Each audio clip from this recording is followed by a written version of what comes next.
Over the past couple of days, Meghan McCain from The View has learned some very valuable life lessons, courtesy of Whoopi Goldberg and Cory Booker.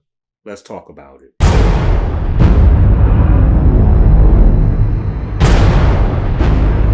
Yo, what's up? I'm Jaded Nerd, and I wanted to talk to y'all about a couple of exchanges on The View that I got a chance to check out, and it involves Meghan McCain, Whoopi Goldberg, and Cory Booker. In case you haven't heard, one of the hot topic discussions on the panel that they were discussing got a little heated, and the exchange went viral between Whoopi and Meghan McCain and a couple of other people on this panel. They were having a discussion about Lieutenant Alexander Vindman and his testimony and the backlash that he's receiving from the right and comments that Laura Ingraham made and just all these things. This is nothing new for them to have spirited debates and have really good discussions on The View. They've been doing it for a super long time. But Meghan McCain typically likes to overtalk people, or she interjects quite often, and many times they don't even get an opportunity to finish the point before she's jumping on them to give semantics and give receipts and prove it to me now. And people can become quite frustrated, and many times the discussion is lost. This particular exchange was really getting heated because everything seemed to always tie back to a personal connection in a negative way to her father, and may he rest in peace. I want y'all to check out a portion of this clip. And it's this discussion that they're having, and you can kind of see how it escalates and how she's over talking and butting in and cutting people off. And I want y'all to check this part out, and I'll come back with the rest of my commentary. I agree with everything you said, and I think that any veteran, especially somebody with a Purple Heart, deserves our respect. I think I made that very clear yesterday. But where everyone's losing me right now is there is this trend in American politics where we are criticizing veterans. We saw it with the Kazir family.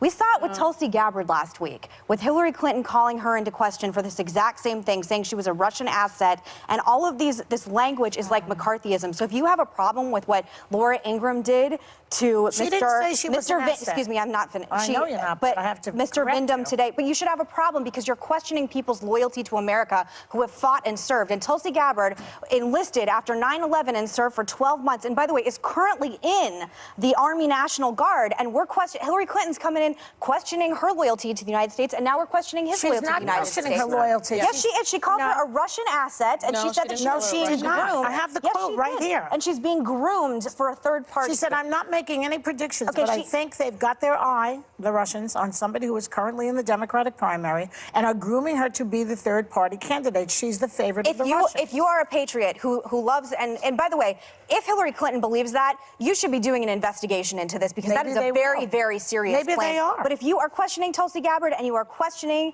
Mr. Vindman right now, I don't understand where we come into place where we can question people who have sacrificed and served in war right now in the American dialogue. I don't like it when Laura Ingraham did it last night. I don't like when Hillary Clinton does it to Tulsi Gabbard. I think it sets a very, very bizarre precedent. It's also exactly what Russia wants and exactly what China. All these places love it when we do that. You just brought up Russia, and that's part of what I think Hillary was talking about. It can be extremely frustrating when you're in a debate, discussion, conversation with someone who will not allow you to get a word in edgewise or offer a rebuttal or further context or follow-up questions. They won't let you fully articulate your point. Like I've said previously, it's not new for them to have a lively discussion on a hot topic. That's what they do.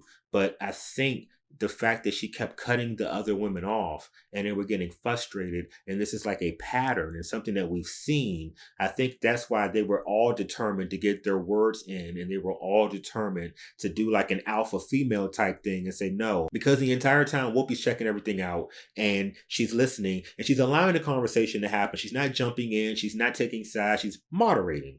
But it gets to a point where it comes to a head and she has to let them know, look, we need to stop this because we're doing this. Check this out. Everybody just take a breath. Because now it's becoming hard to... I'm sorry, but people... Hold on, let me just finish what I'm saying so that I can just say everybody has something to say at the table. We really do want to hear from everybody, but we're starting to do that thing. Right. And so I don't know what that means, this thing. It means you're talking over each other. Well, it's The View. It is The View. You know what? Let me tell you something about The View.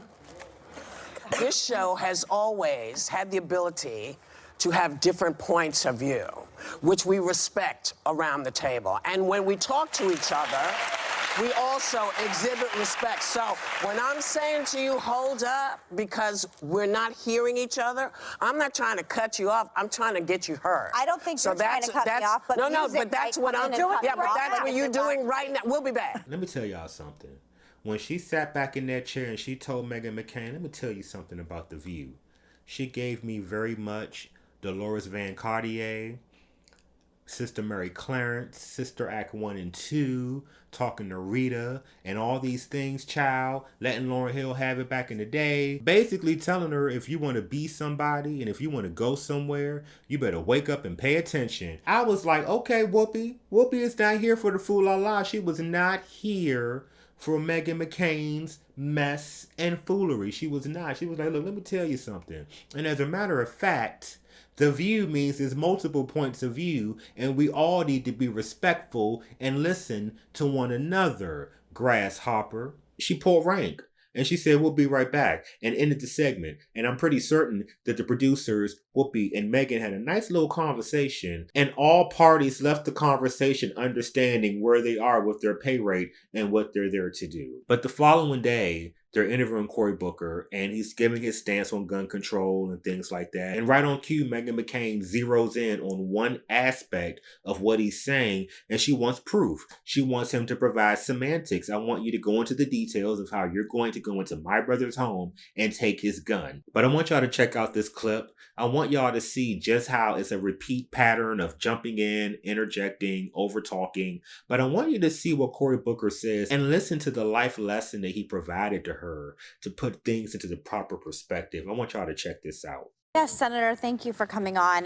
One of the things that I like that you've said is that Medicare for all is unrealistic right now, given that it will never pass. But you do support mandatory gun buybacks. Now, when I heard you and Beto saying that, to me, that is like a left-wing fever dream. And I want to know how you think you and Beto are going to go into red states and go to my brother's house and get his AR-15s, because let me tell you, he's not giving it back. So my point is this, and I'm not where Beto is in the way he's been talking about this issue. Good, because he's crazy. Well, again, we should watch the way we talk about each other. Seriously, we can't tear the character of people down. We have different beliefs. He has no problem doing it to me. Yeah, I mean, he was very nasty to me about this. But you and I both know that just because somebody does something to us doesn't mean we show the same energy back to them. I'm not running for president, with all due respect. What we say about other people says more about us than it does about them. Okay, what about the gun buybacks, though? And so one of the spirits I'm calling for in this election is for us to understand. I was running to get on a stage in Iowa, and this big guy sees me as about to jump on the stage. He goes, dude, I want you to punch Donald Trump in the face. And I don't hesitate. I go, dude, that's a felony. and I said, this is a moment where we need a revival of civic grace. Gun buybacks. Yeah, we need a revival of civic grace. Gun buybacks. Which is directly related to gun buybacks. These are not Just tell me semantically how you're going to get my brother's gun back. Look, machine guns, we don't have them on the streets anymore, right? Because in the 1980s, we banned them. And we had a practical way to do that.